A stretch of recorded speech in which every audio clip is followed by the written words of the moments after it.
In this lecture, we'll discuss the types of data and annotations that can be used with them. Initially, we discussed two data types. The first one was a string, and the second one was a number. However, there are other data types apart from these, which include Boolean, Null, objects, and arrays. There is also a data type called Undefined, and we can use all of them. These are all popular data types that are commonly used. Now, you know that when we use a string, we enclose it in double quotation marks. And for numbers, we simply write them. When it comes to Boolean and Null, we use different techniques. For example, I'll remove the following code and initialize a variable age.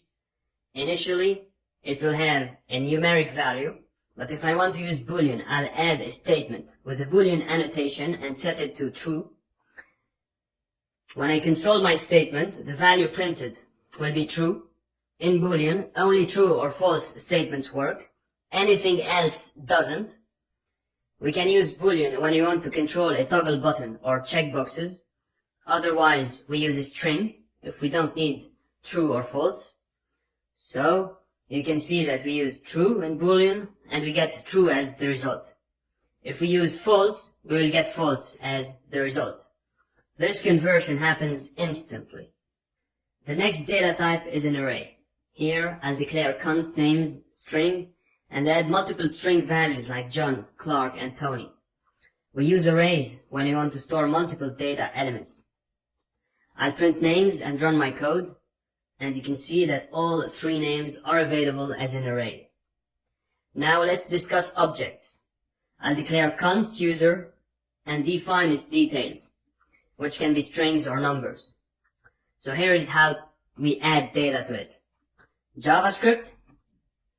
So we just write for JavaScript const user equals curly brackets name colon Tony Stark comma age colon 54.